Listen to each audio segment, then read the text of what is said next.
Welcome back to the Canceled Podcast. Obviously, as you guys can see, I am alone on this couch. Brooke is not here with us today, and I want to be abundantly clear that that was my decision.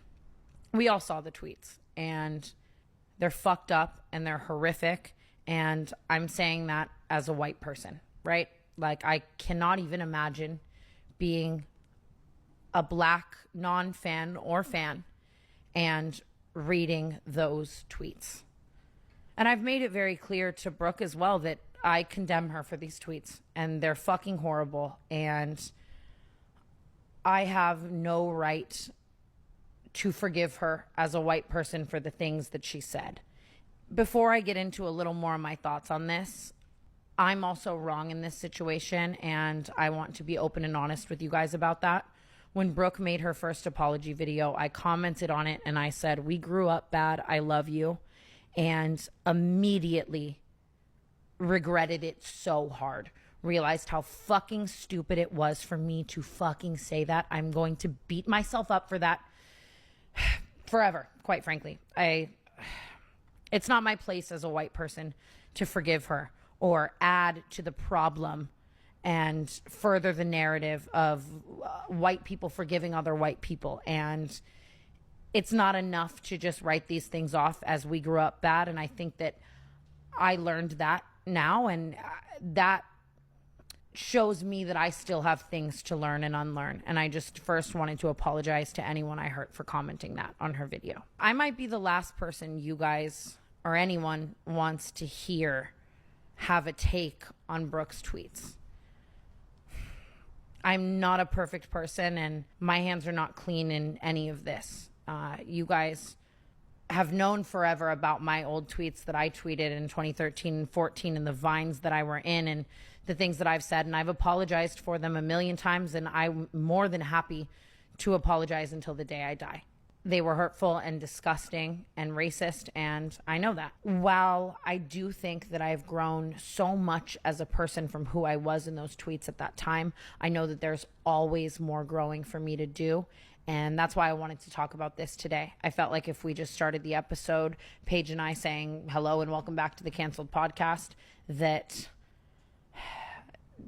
just exercising my white privilege, and it's not something that I want to do or be any part of, quite frankly.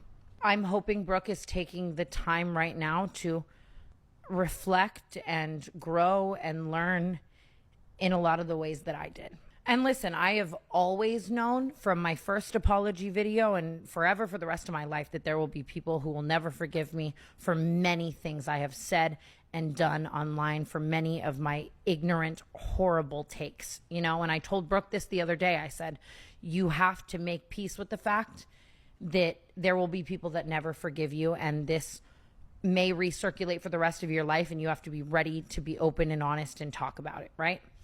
And I do want to say something right now that I don't necessarily know if it's going to go over well.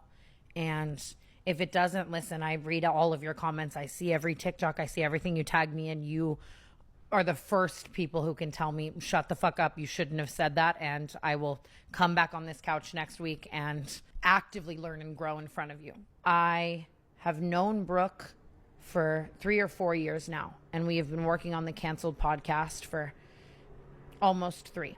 And I asked her to sit down on the couch, and it ended up snowballing into this thing where she is my co-host, right? And in all of that time that we worked together, touring, everything, I never once saw or heard her exhibit any behaviors that, or words or anything that align with those tweets.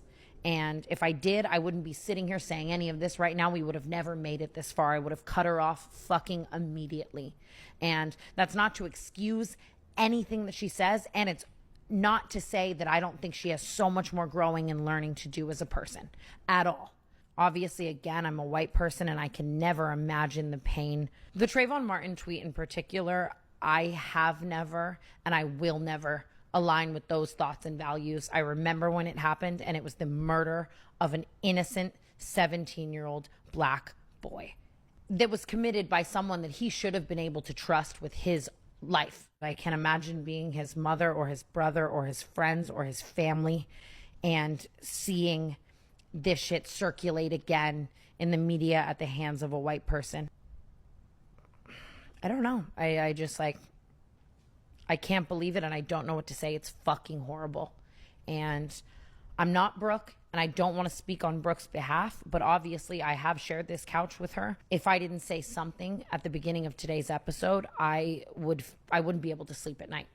I just want to let you guys know that I'm seeing everything everyone's saying, and I just don't want to be a further part of that problem. I don't want to exercise my white privilege ever. I'm aware of it, but I don't want to exercise it, and that's why I'm speaking on this today. I think that I've seen a lot of feedback just in general, and I know where I want the future of this podcast to go, and I will always read your guys' comments. I will always be a chronically online fuck, and I see every TikTok and everything everyone is saying, and I don't want to be any further part of any problem. And I want you guys to know that I think the tweets are disgusting, and I hope she is taking the time to grow and learn what she needs to, and intake the information she needs to, and speak to people of color and understand the pain that they felt while reading those tweets. My hands aren't clean in all of this, and I'm not trying to come to this with a holier than thou perspective. I think that I know back in the day I had to take the time to grow and learn, and that's exactly what I want for Brooke in this situation. But at the same time, I am very shocked and hurt by a lot of those tweets. And I can't imagine the pain that so many Black people felt reading that tweet or dealing with racism. And I never will be able to. All I can do is educate myself. I saw a TikTok the other day on my For You page that said for every white person that has to unlearn racism, there is a Black kid somewhere that has to unlearn the hate that was instilled in them. And that shit just really sits with me. And that's why I've always said I know that there will be people that won't forgive me for the things that I've said and done, and I recognize that, but I've always wanted to show and showcase and advocate for my own growth, and that is what I want for her. But with all of that being said, I will be always reading your guys' tweets and comments, and I'm wanting to open this conversation and unafraid of opening this conversation, and will always take further criticism and help to grow. And that's exactly what I've been doing these past few days, is doing my best to continue to learn and educate myself and unlearn any behaviors that I don't resonate with and don't want to be. I'm donating the proceeds of this episode of the Canceled Podcast and my entire TikTok creator fund to the Trayvon Martin Foundation. And I'm just really sorry to anyone that is hurt from this. And again, I don't want to speak on Brooke's behalf, but I sat on this couch with her, and for that, I feel that I have to say that. I love you guys so much, and thank you for hearing my thoughts on this, and I'm always wanting to hear yours. I love you.